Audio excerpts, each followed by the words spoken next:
마태복음 4장 18절에서 25절 말씀. 갈릴리 해변에 다니시다가 두 형제 곧 베드로라 하는 시몬과 그의 형제 안드레가 바다에 금을 던지는 것을 보시니 그들은 어부라. 말씀하시되 나를 따라오라. 내가 너희를 사람 낚는 어부가 되게 하리라 하시니 그들이 곧 그물을 버려두고 예수를 따르니라.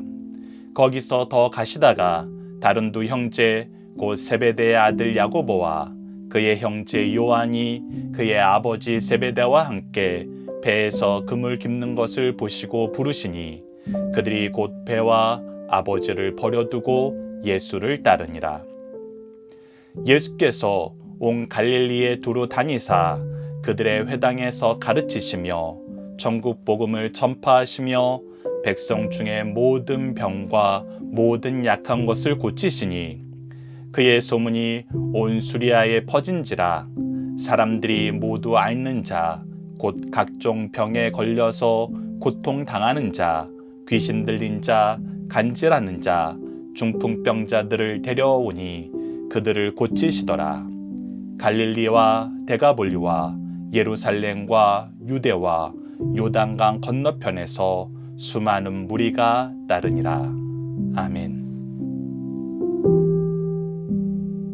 안녕하세요. 승리한 항상 가족 여러분, 그리고 강성 성경연구원 여러분. 오늘은 마태복음 4장 18절에서 25절 말씀을 우리는 모두 예수님의 제자로 택하심을 받았다라는 제목으로 함께 말씀을 나누도록 하겠습니다. 승리하는 삶은 박요일 목사님의 구속사로 조망한 성경 연속 강해집을 통해서 편집이 되었고요. 이번 달 마태복음 1장에서 5장까지의 내용은 마태복음 1권 내용을 토대로 편집이 되어 있습니다. 이 부분에 대해서 좀 더 깊이 있게 말씀을 묵상하시려는 분들은 마태복음 강해집 1권을 참조해 주시길 부탁드립니다. 자, 오늘 본문 말씀을 보도록 하겠습니다. 오늘 본문 말씀은 예수님께서 제자들을 선택하시는 모습으로 시작을 하고 있습니다. 18절을 보면은 갈릴리 해변에 다니시다가 두 형제 곧 베드로라 하는 시몬과 그의 형제 안드레가 바다에 금을 던지는 것을 보시니 그들은 어부라라고 하고 있습니다. 즉 베드로와 그의 형제 안드레는 그 직업이 어부였습니다. 특히 마태복음에서는 어부였던 제자들의 부르심에 대해서 더 구체적으로 소개하고 있는데 그 이유는 바로 19절에 있습니다. 말씀하시되 나를 따라오라. 내가 너희를 사람 낚는 어부가 되게 하리라 하시니, 즉 예수님께서 어부였던 제자들의 부르심에 대해서 특별히 마태복음에 기록하게 하신 이유는 무엇이냐면 바로 그들의 사명, 그들의 제자됨의 이유가 무엇이냐면 사람 낚는 어부가 되게 하려는 것입니다. 그래서 첫 번째 문제, 예수님이 제자를 부르신 목적은 무엇입니까? 라고 했을 때 사람 낚는 어부라는 것입니다. 자, 이 부분에 대해서 문답으로 나누는 중심 사상에서 자세하게 여러분들이 읽어보실 수 있는데, 우선 사람 낚는 어부와 물고기 낚는 어부의 공통점과 차이점에 대해서 한번 보도록 하겠습니다. 우선 공통점은 무엇이냐면 우리가 고기를 낚을 때 고기가 어떤 고기인지 미리 선별해서 그 고기만 낚아야지 하고 낚을 수가 없다는 것입니다. 사람도 우리가 이 사람만 전도해야지 하고 전도할 수 없는 것이 사실입니다. 하나님께서 우리에게 물고기를 보내주시고 하나님께서 우리에게 사람을 맡기신다는 것입니다. 그래서 어부라는 직업에서의 공통점은 우리가 선택하는 것이 아니라 하나님이 허락하신 것, 하나님이 보내주신 사람을, 그런 물고기를 낚게 된다는 것입니다. 즉 우리의 선택권이 없다는 것입니다. 우리의 선택권이 없다는 데서 우리가 중요하게 여겨야 되는 것이 무엇이냐면 우리는 차별하지 말아야 된다는 것입니다. 특히 우리가 예수님의 제자들의 직업군들을 보면은 다양한 종류의 사람이 있었던 것을 볼 수 있습니다. 지금 이렇게 현장에서 일하던 사람도 있고 잠잠히 말씀을 묵상한 사람도 있고 지금 이 책의 저자로 쓰임받은 마태처럼 세리였던 사람들도 있습니다. 그래서 우리가 어부였다는 이 부분과 또 어부가 잡을 물고기를 분별하여서 차별하여서 잡을 수 없었다는 부분과 함께 예수님이 제자로 불렀던 그 사람들의 내용을 통해서 우리가 확인해야 될 것은 무엇이냐면 우리는 하나님께서 우리를 부르실 때도 차별하지 않으셨던 것처럼 우리가 사람을 낚는 어부가 되었을 때도 우리가 스스로 선별하고 우리가 사람을 차별해서는 안 된다는 것입니다. 바로 이것이 가장 큰 공통점이고 우리가 가장 주의 깊게 봐야 되는 공통점입니다. 그렇다면 차이점은 무엇일까요? 차이점은 물고기는 낚아서 우리가 무엇을 하는데 씁니까? 우리가 음식을 만들 사람들과 나누기 위해서 잡죠. 즉 사실은 물고기를 낚는다는 건 물고기 입장에서 이제 무엇이 되는 거냐면 그들의 생명이 끝나는 것이 되는 것입니다. 그런데 예수님께서 사랑 남는 어부가 되리라 라고 얘기했을 때 여기서 이 사람은 어떻게 되는 것입니까? 우리가 앞부분 세례에 대해서도 배웠다시피 세례의 모습은 우리가 죄에 대해서 죽고 의에 대해서 예수 그리스도로 말미암아 사는 것이었습니다. 즉 사람 낚는 어부가 된다는 것은 우리가 죄에 빠져서 죽어있던 영혼들을 예수 그리스도의 이름으로 살리는 것입니다. 가장 큰 차이는 일반 어부는 잡아 죽이기 위해서 잡지만 사람 낚는 어부는 건져내어 살리기 위해서 죽었던 것을 살리기 위해서 잡는다는 것입니다. 이 차이 또한 매우 크고 이 부분이 우리가 주의 깊게 봐야 되는 것입니다. 그래서 연결해서 보면 공통점과 차이점을 우리가 연결해서 보면 어떻게 되는 거냐면 차별하지 않고 살리기 위해서. 그래서 우리의 선택이 중요한 것이 아니라 하나님의 보내주심, 하나님께서 맡기심이 너무나 중요하다는 것입니다. 대표적인 존재가 누구입니까? 바로 우리의 자녀들이죠. 우리가 자녀들을 선택할 수 있는 거 아니고 이 자녀들은 우리가 살리기 위해서 이 세상을 살아나게 하기 위해서 이 세상에서 하나님을 믿게 하는 그런 영혼들로 양육하기 위해서 우리에게 보내주심을 받았다는 거, 이것을 기억해야 된다는 겁니다. 더 나아가서 우리가 확장되면은 교회에서 만나는 우리보다 나중된 사람들, 우리의 제자들, 우리의 이웃들, 새신자들, 앞으로 오는 모든 세대들, 이들을 향한 태도는 바로 우리가 사람 낚는 업으로서 차별 없이 살리기 위해서 우리에게 허락된 영혼들이라는 거, 우리가 이 부분을 기억해야 된다는 겁니다. 예수님은 이 일을 맡기기 위해서 제자들을 선택하셨다는 것입니다. 그랬을 때 그들의 반응은 무엇입니까? 20절입니다. 그들이 곧 그물을 버려두고 예수를 따르니라. 하나님의 부르심의 역사 안에서 그 역사에 순종하는 삶을 살았다는 것입니다. 더 나아가서 21절에 또 다른 형제가 나옵니다. 이번에는 중요하게 봐야 되는 것이 바로 이 형제입니다. 하나님께서 형제를 통해서 역사하시는 내용을 우리에게 보여주셨다는 것입니다. 자, 21절을 봅시다. 거기 더 가시다가 다른 두 형제 세베대의 아들 야고보와 그의 형제 요한이 그의 아버지 세베대와 함께 배에서 그물 깁는 것을 보시고 부르시니 그들이 곧 배와 아버지를 버려두고 예수를 따르니라. 자, 그래서 이 부분에서 두 번째 문제를 봅시다. 어떤 사람들이 예수님의 제자로 부르심을 받았나요? 라고 했을 때 오늘 이 18절과 21절에서 공통된 것은 또 이 형제였다는 것입니다. 형제들을 부르셨다는 거예요. 그래서 하나님은 우리가 이 세상을 살 때 어떤 삶을 살길 원하시는가 라고 했을 때 우리가 함께 묵상할 말씀을 확인해 보면은 분명히 드러납니다. 시편 133편 1절을 보면 보라 형제가 연합하여 동거함이 어찌 그리 선하고 아름다운 것. 자, 하나님께서 우리를 형제로 두셨다는 것은 우리가 연합하고 함께하면서 선한 일, 하나님의 뜻을 이루는 일에 합심하여 나아간다는 것입니다.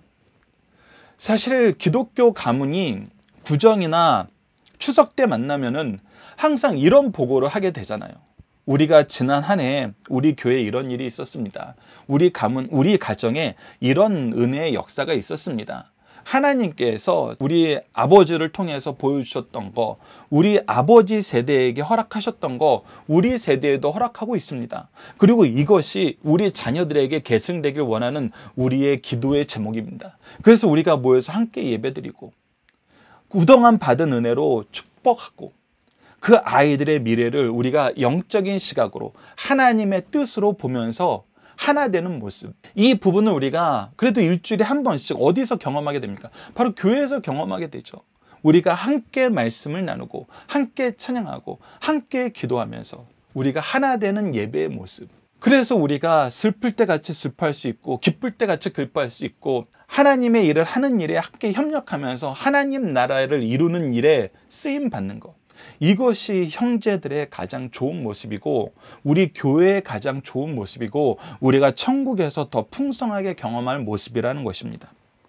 한 절 더 말씀을 보도록 하겠습니다. 마태복음 16장 24절입니다. 이에 예수께서 제자에게 이르시되 누구든지 나를 따라오려거든 자기를 부인하고 자기 십자가를 지고 나를 따를 것이니라. 예수님께서 십자가를 지신 이유가 무엇입니까? 예수님 본인을 위해서 십자가를 지신 거 아니시잖아요. 우리를 위해서 지신 거거든요. 예수님은 정말 누구에게도 받지 않고 하나님으로부터 버림을 받으면서까지 우리를 위해서 죽으시러 이 땅에 오셨어요. 근데 우리는 예수님이 계셨어요. 하나님이 계셨어요. 이분들을 통해서 우리가 그의 백성 되고 그의 자녀 되고 그의 일꾼 되었어요. 그가 쓰시는 왕이 되었고 그가 쓰시는 선지자가 되었고 그가 쓰시는 제사장이 되었어요. 그리고 우리들에게 영혼을 맡기셨어요. 우리들에게 자녀를 맡기셨고 우리들에게 제자를 맡기셨고 우리에게 성도분들을 맡기셨고 우리에게 이 세상을 맡기셨어요. 이제 우리도 예수님처럼 뭐 하는 거예요? 그들을 양육하는 거예요. 그들을 살리는 거예요. 그들을 회복시키는 거예요. 그것이 바로 우리가 형제로서 한 공동체로서 함께 노력해야 되는 부분이라는 것입니다. 이 부분을 좀 더 구체적으로 설명해 주는 내용이 이제 23절 이후에 나타납니다. 자, 23절 이후로 두 번째 단락을 보도록 하겠습니다. 두 번째 단락에서 예수님이 이 일을 어떻게 하셨는지, 예수님의 제자들이 이 일을 어떻게 해야 되는지 그 내용을 우리에게 소개하고 있습니다. 23절 너무나 중요한 말씀이고 오늘 우리가 묵상하기로, 암송하기로 제가 편집자가 선택한 말씀입니다.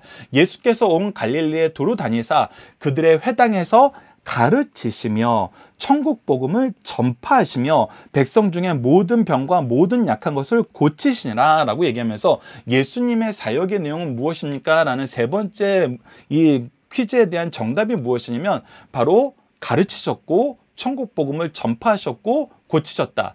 Teaching, Preaching, Healing. 가르치시고 전파하고 고치셨다. 이 세 가지라는 것입니다. 자, 그렇다면 우리가 이제 성경을 통해서 무엇을 가르쳤는지를 봐야 되고 무엇을 전파하셨는지를 봐야 되고 어떤 것을 고치셨는지를 봐야 돼요. 우리가 가르치라 그러니까 자기가 잘하는 거 아무거나 가르치면 되는 줄 알아요. 아니에요, 여러분들. 성경에서는 가르치라는 것이 분명하게 드러나고 있어요. 우리가 앞서 마태복음 전반전 부분을 보면은 언약을 통해서 하나님께서 우리에게 무엇을 가르치는지 봤냐면 구속사를 가르치는 걸 봤어요. 구속사는 뭐였어요? 성부께서 계획하시고 성자께서 성취하시고 성령께서 우리에게 적용시켜 주시는 우리의 생명을 살리고 우리와 영원히 함께하고 싶어 하시는 이 하나님의 뜻이 이루어지는 모습을 우리에게 가르쳐 주는 거예요. 그래서 그 가르침 핵심에 누가 나오냐면 우리가 가르치는 내용을 보도록 하겠습니다. 첫 번째 먼저 가르치는 내용에 대해서 누가복음 24장 44절을 보십시오. 분명히 예수님이 직접 선언한 내용이 있습니다. 또 이르시되 내가 너희와 함께 있을 때 너희에게 말한 바 곧 모세의 율법과 선지자의 글과 자 모세의 율법과 선지자의 글과 시편 이 시편은 모든 지혜서를 얘기를 하는 거예요. 즉 모세 오경과 예언서와 모든 지혜서 즉 이게 뭘 말하는 거예요? 구약 성경 전체를 말하는 거예요.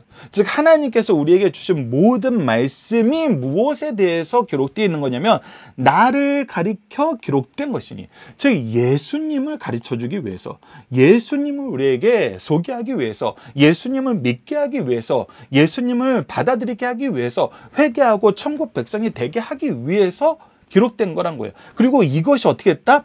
이루어져야 하려 한 말은 이것이니라고. 즉 예수 그리스도의 죽으심과 사심을 통해서 사실은 우리가 예수님의 나심과 사심과 죽으심과 장사되심과 부활하심과 승천하심과 재림하심 이 모든 것이 구약에서 예수님에 대해서 가르쳐주고 있는 내용이고 이 모든 것을 예수님은 어떻게 하셨다는 거예요? 이루셨다는 거예요. 이루셨음을 우리에게 가르쳐주고 있어요. 그래서 사실 무엇을 가르치는가라고 했을 때 핵심은 무엇이냐면 바로 예수님에 대해서 가르친다는 거예요. 예수님을 가르친다는 거예요. 우리가 예수님을 가르치기 위해서 우리가 각자 가진 재능으로 수고하는 거예요. 이거에서 벗어나지 않아요. 교회는 예수님을 가르쳐주는 거예요. 믿음의 명문가는 자녀에게 예수님을 가르쳐야 돼요. 여기서 벗어나지 않습니다. 자, 계속해서 봅시다. 두 번째 말씀은 요한복음 14장 6절입니다. 예수께서 이르되 내가 곧 길이요 진리요 생명이니 나로 말미암지 않고는 아버지께로 올 자가 없느니라. 즉 오직 예수님만이 구속을 이루시는 메시아이시고 예수님을 제외하고는 우리가 천국 갈 수 없고 하나님 백성 될 수 없고 하나님의 영광에 동참할 수 없다는 거 분명히 선언한 겁니다. 그래서 예수님을 가르치고 오직 예수님이라고 가르치는 것입니다. 그것이 바로 우리가 성경을 통해서 배워야 되는 것이고 우리가 자녀들에게 가르쳐야 되는 내용이라는 것입니다. 자, 그렇다면 두 번째는 전파하시는 내용을 보도록 하겠습니다. 무엇을 전파하셨습니까? 바로 천국 복음을 전파하셨습니다. 우리가 지난 시간에 나눴던 것처럼 우리가 선포해야 될 내용은 하나님 나라의 역사입니다. 하나님의 통치입니다. 그래서 우리가 지난 시간에도 봤던 거 마태복음 6장 10절 나라가 임하시오며 뜻이 하늘에서 이루어진 것 같이 땅에서도 이루어지이다. 하나님의 통치의 역사가 이 땅에 이루어질 것이고 이것을 위해서 우리가 쓰임받길 원합니다. 하나님 천국의 확장, 하나님 통치의 순종, 하나님의 임재에 감사하는 역사가 우리 삶 속에 이루어지는 것, 이것을 우리가 전파해야 된다는 것입니다.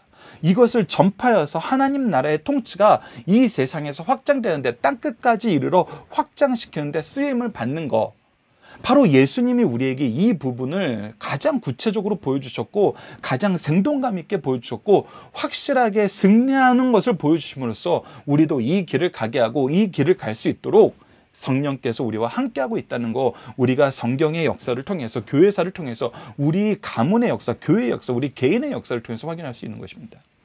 그래서 전파하도록 준비시키시고 전파할 수 있도록 능력 주시고 전파된 그것이 열매 맺어 믿음의 결실을 맺게 하는 것을 우리가 확인할 수 있잖아요. 자, 계속해서 봅시다. 마태복음 16장 18절로 19절입니다. 또 내가 내게 이르노니 너는 베드로라. 내가 이 반석 위에 내 교회를 세우리니 음부의 권세가 너를 이기지 못하리라. 즉 하나님의 통치의 역사, 승리의 역사가 나타나는 곳이 바로 이 천국이고 교회라는 것입니다. 하나님의 통치의 역사가 이루어지는 곳이라는 거예요. 내가 천국 열쇠를 내게 주리니 내가 땅에서 무엇이든지 매면 하늘에서도 매일 것이요 내가 땅에서 무엇이든지 풀면 하늘에서 풀리라. 즉 우리가 하나님 나라의 확장을 위해서 수고하는 것이 우리의 사명이고 하나님께서는 이 일에 우리가 충성스럽게 쓰임받고 쓰임받을 때 승리하게 하시고 우리를 중심으로 하나님께서 역사하신다는 것을 우리에게 약속하셨고 이것이 이루어지는 역사가 교회의 역사였어요. 이것이 이루어지는 역사가 믿음의 명문가의 역사였다는 것입니다. 그래서 우리가 천국 복음을 전파할 때는 항상 무엇이 드러나냐면 실적이 드러납니다. 열매가 드러나요. 결과가 드러난다는 것입니다. 자, 그리고 이제 마지막 고치는 부분, 우리가 이 고치는 부분을 면밀하게 잘 살펴야 된다. 고치는 것은 우리가 24절 이후에도 나타나는 것처럼 연약한 사람이 나타납니다. 부족한 사람이 나타납니다. 그런데 우리가 세 가지 면에서 이것을 확인할 수 있어요. 첫 번째는 마가복음 9장 22절에서 24절 봅시다. 귀신이 그를 죽이려고 불과 물에 자주 던졌나이다. 그러나 무엇을 하실 수 있거든 우리를 불쌍히 여기사 도와주옵소서. 예수께서 이르시되 할 수 있거든요. 무슨 말이냐? 믿는 자에게는 능히 하지 못할 일이 없느니라 하시니 곧 그 아이의 아버지가 소리를 질러 이르되 내가 믿나이다. 나의 믿음 없는 것을 도와주소서 하더라 라고 얘기합니다. 즉 우리에게 믿음이 약한 것을 고쳐주십니다. 우리가 믿지 못하는 것을 고쳐주세요. 그래서 우리도 믿음이 연약한 자들에게 믿음을 강건하게 하기 위해서 우리가 이 고침의 역사에 수고를 해야 됩니다. 이 부분에 대해서 우리가 고린도 전후서에 너무 잘 나타나 있죠. 우리가 많이 가진 것은 하나님의 은혜예요. 그래서 우리에게 주신 재능도, 직분도, 사명도 교회의 덕, 그리스도의 덕, 성령의 덕을 이루기 위해서 써야 되는데 이것은 우리가 그들보다 낮아지는 거예요. 우리가 당연히 누려야 되는 그것을 포기하더라도 그들을 위해서 우리가 헌신하는 거예요. 수고하는 거예요. 섬기는 거예요. 그때 그 연약한 믿음이 성장하게 된다는 거예요. 연약한 믿음은 혼내서 되는 것이 아니에요. 예수님처럼 치료해 주심으로 되는 거란 거예요. 자, 그리고 또 무엇을 고치십니까? 마가복음 9장 29절 이 역사에 대해서 제자들도 왜 우리도 못해요? 할 때 이르시되 기도 외에 다른 것으로는 이런 종류가 나갈 수 없느니라 하시니 우리가 하나님을 신뢰하지 못하고 기도하지 못하던 걸 고쳐주세요. 기도의 능력을 우리에게 회복시켜 주세요. 기도가 하나님의 능력을 우리에게 끌어들이게 하는 하나님이 우리에게 허락하신 능력의 방법이란 걸 가르쳐 주시고 회복하게 하시고 이를 통해서 승리하게 하신다는 것입니다. 그리고 마지막은 요한복음 9장 32절로 33절처럼 창세후로 맹인으로 난 자의 눈을 뜨게 하셨다함을 듣지 못했느니라. 이 사람이 하늘로부터 오지 아니하였으면 아무 일도 할 수 없으니라. 이것이 하나님의 역사라는 것을 회복시키게 만든다고 합니다. 하나님이 하셨다라는 것을 우리가 선언하게 만드신다는 거예요. 그래서 믿음에 대해서, 영적 능력에 대해서, 회복에 대해서 우리가 고칠 수 있어야 된다는 것입니다. 우리가 24절부터 25절을 보면은 그의 소문이 온 수리아에 퍼진지라 사람들이 모든 앉는 자, 즉 모든 앉는 자를 먼저 데리고 와요. 모든 앉는 자를 데리고 와요. 각종 병에 걸려서 고통당하는 자를 데리고 와요. 귀신 들린 자, 영적으로 침체된 자, 영적으로 노예된 자를 데리고 와요. 간질하는 자, 중풍병자를 데려오니 그들을 고치시더라. 이 고치시기 시작하니까 어떤 역사가 일어나요? 예수님이 처음에는 찾아가셨어요. 찾아가셔서 가르치시고 전파하시고 고치셨어요. 그런데 25절부터 보면 이제 어떤 역사가 일어나요? 그들이 오게 돼요. 오는 사람들을 또 사람 낚는 어부처럼 차별하지 않으시고 오는 모든 사람들을 위해서 수고하시는 걸 볼 수 있어요. 이 고치심의 결론은 무엇이냐면 우리가 이 시대에는 의사가 없었고 의료적인 행위가 거의 없었던 시기예요. 아주 작은 질병으로도 목숨을 잃을 수 있었어요. 그때 예수님께서는 하나님의 아들로서 하나님의 능력을 예수님을 믿게 하는 데 쓰시면서 많은 치료의 역사를 우리에게 보여주셨습니다. 우리나라도 우리가 의료 체계가 부족하고 여러 가지 면에서 사람을 살리는 이 시스템이 돌아가지 않을 때는 하나님께서 주권적으로 고쳐주는 이 신유의 역사가 굉장히 크게 작용했어요. 그러나 지금은 시스템적으로 잘 마련이 돼서 우리가 이 부분에 대한 필요보다는 더 본질적인 부분이 무엇입니까? 믿음이 없음, 하나님의 일꾼으로 일하지 못함, 하나님의 뜻을 깨닫지 못함, 이 세 가지 부분의 고침. 그래서 앓는 거, 고통당하는 거, 이것이 영적으로 심적으로 더 커진 시대잖아요. 사실 예수님이 이 땅에 오심으로 인해서 우리는 육적인 모습도 회복이 됐지만 영적인 모습, 정신적인 모습이 얼마나 강건해지는지를 볼 수 있습니다. 특히 누구를 통해서 이것을 확인할 수 있어요? 예수님이 십자가에 죽으셨을 때 이 부분이 완전히 무너졌던 제자들, 사도행전 때 보십시오. 그들이 육적인 연약함 때문에 일을 못했습니까? 아니었죠. 영적으로, 심적으로 연약해졌었어요. 근데 그것을 성령으로 회복시키시고 그들이 이 땅에 하나님의 일꾼으로 놀라운 업적을 이루는 걸 보게 되잖아요. 우리도 이 고침에 쓰임받고 이 고침의 역사를 가장 현실감 있게, 생생하게, 가장 능력 있게 누리는 예수 그리스도의 제자가 된다는 것입니다. 이렇게 쓰시기 위해서 우리를 부르셨고 이렇게 누리게 하셨고 이것을 전하게 하셨다는 거 다시 한번 우리가 기억해 줬으면 좋겠습니다. 자, 이제 문답으로 나누는 중심 사상을 보도록 하겠습니다. 항상 말씀드리는 거지만 책에 있는 분들은 지금부터 책을 보시면서 더 꼼꼼하게 묵상하시길 바랍니다. 지금 부분은 본문 말씀을 읽으시고 본문 말씀의 키워드를 여러분들께서 정리하시면서 함께 묵상할 말씀을 들으신 다음에는 여러분들께서 이것을 이제 소화시키셔야 됩니다. 내 것으로 만들어야 돼요. 그냥 단순히 듣기만 하시면 안 됩니다. 꼼꼼하게 문답으로 나눈 중심사상을 읽어보시고 훈련 부분은 직접 쓰시면서 직접 고백해 보시면서 직접 함께 기도를 나누시면서 기도 제목을 더하시면서 여러분들과 하나님과의 교제의 깊이를 더해 주시길 바랍니다. 그냥 듣기만 하시는 걸로 절대 만족하셔도 안 됩니다. 자, 그러면 첫 번째 부분을 보도록 하겠습니다. 예수님께서 제자를 선택하심을 통해 우리에게 주시는 교훈은 무엇입니까? 예수께서 제자를 선택하신 장소는 예루살렘 성전이나 헤롯궁이 아닌 갈릴리 해변입니다. 이는 누구나 신분의 차별이 없이 제자가 될 수 있다는 것을 가르치십니다. 또 두 쌍의 형제들을 골육으로 친척된 자들입니다. 이들은 형제이면서 또 사촌지간이었어요. 너무나 놀라운 역사이죠. 이 가문이 쓰임을 받는 거예요. 이들이 복음 사역에 연합한 것은 큰 축복임을 의미합니다. 이들의 직업은 어부였습니다. 어부는 부지런한 사람이며 일하는 것을 겁내지 않습니다. 또한 쉬고 있는 자들이 아니라 일하는 현장에서 제자로 부르셨습니다.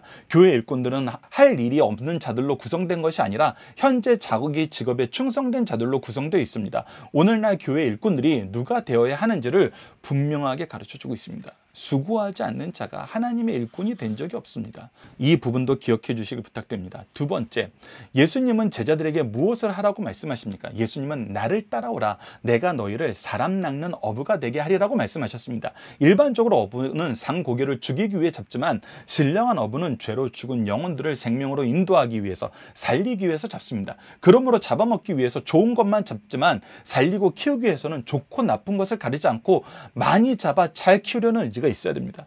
즉 차별 없이 최선을 다해야 된다는 거예요. 이를 위해 교회의 목회자와 평신도 간의 협력과 서로 존중하는 마음이 그 무엇보다도 필요하다는 사실을 우리에게 가르쳐주고 있습니다. 세 번째, 우리가 그리스도의 사명을 실천할 때 주의해야 될 것은 무엇입니까? 차별 없이 연약한 곳을 중심으로 해야 된다는 것입니다. 이것이 고린도 전후서에서 너무 잘 나타나죠. 기독교는 소외된 지역 사람일지라도 차별 없이 부르시고 사용하십니다. 예수께서 제자를 부르실 때 갈릴리 해변에서 부르셨습니다. 그리고 복음 전파도 유대인들의 통상적인 생각처럼 예루살렘 성정 중심에서 행하지 않으셨어요. 갈릴리 변방 지방에서 회당 중심으로 선포하셨습니다.